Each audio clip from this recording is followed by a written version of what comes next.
Good morning, students. Welcome to your English class. Let us continue with the lesson I Can't Climb Trees Anymore by Ruskin Bond, 9th Standard, Unit 2, Prose. Let me recap with what was taught last week before we continue with today's lesson.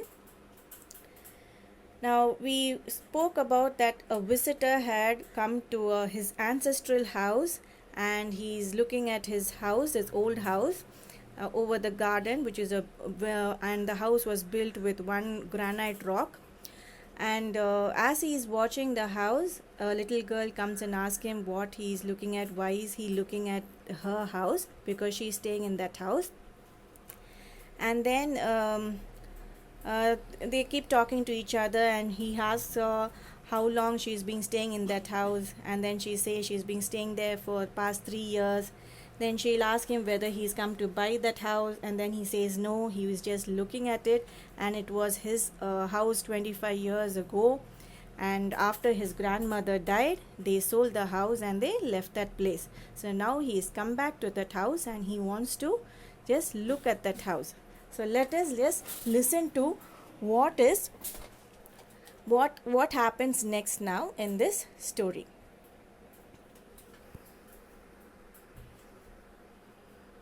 Okay, so he says that he is looking at this house and they left the house after his grandmother died. They sold the house. So what happens next?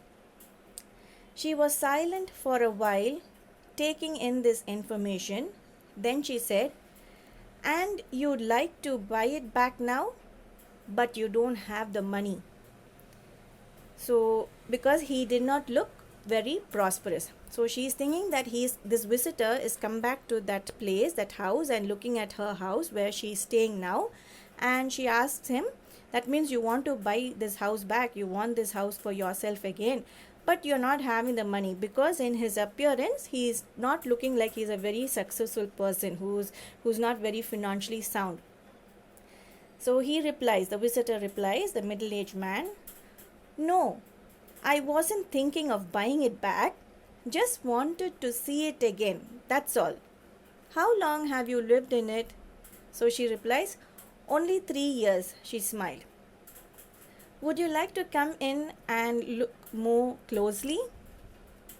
So then he says, "Wouldn't your parents mind?" So then she replies, "They've gone to the club. They won't mind. I'm allowed to bring my friends home." So her parents have gone out, and so she tells this middle-aged man, "No problem, you can come inside my house and you can have a look at my house. They will not mind. I am allowed to bring my friends home," because her friends, she's a small little girl, her friends keep coming home. So then the middle-aged man is asking, "Even elderly friends like me?" So then she says, "How old are you?" So next. So he says, "Oh, just middle-aged, but feeling young today." And to prove it, he decided he'd climb over the wall instead of going round to the gate. So you can see that he's trying to climb over the wall to show that he is still young and he's still feeling very young, and that he can climb over the wall and jump across. So he got up on the wall all right, but had to rest there, breathing heavily. So that shows that he's lost his childhood days, his youth of climbing up and being very active. So he climbs up on the wall properly, but then he needs to take a breath. He's panting for his breath because he found it difficult. So he's sitting on the wall, breathing heavily. And then he tells within himself, "Middle-aged man on the flying trapeze," he muttered to himself. That is, he's speaking in a very low tone to himself, he's telling. So now what is a trapeze? If you look at the picture, trapeze is a flying trapeze is a circus act in which people swing from one end of the circus tent on the ropes. So this is what a trapeze looks like. So next, what happens? That girl says, "I'll help you," she said, and gave him her hand. So he slithered down into a flower bed, shattering the stem of a hollyhock. So he gets down from that wall. He slithered down. That means he's just slipping down. He doesn't jump onto the ground. He is slipping down from the wall. That is what it means by slithered. Slithered means slipping down. And he lands on a hollyhock and he shatters. That means that hollyhock, that plant, breaks down. So suddenly it breaks. Few plants over there, a stem of the hollyhock breaks down. So what happens next? As they walked across the grass, he spotted a stone bench under a mango tree. So this is how a stone bench looks like. If you have seen in your old gardens and old big bungalows, you might see this type of stone benches. It was the bench on which his grandmother used to rest when she was tired of pruning rose bushes and bougainvilleas. Pruning means she is trimming them. So when sometimes a plant grows in a very thick bush, in a big, sometimes some shrubs and some plants are growing very thick, you need to cut them, you need to trim them to make them look neat and clean. So she was pruning the rose bushes and the bougainvillea. So just look at the picture here. It's a very beautiful, colorful, multiple colors of bougainvillea flowers are here. So this is what a bougainvillea is. Now the middle-aged man tells, "Let's just sit here," he said. "I don't want to go inside." So he's tired of climbing over the wall and coming down into her garden. So he doesn't want to go inside a house. Most of his memories is outside the house. He's looking at the garden and everything around it. So he says, "Let's just sit here," he said. "I don't want to go inside." So then she sat beside him on the bench. They were silent for some time. The man closed his eyes and remembered other times.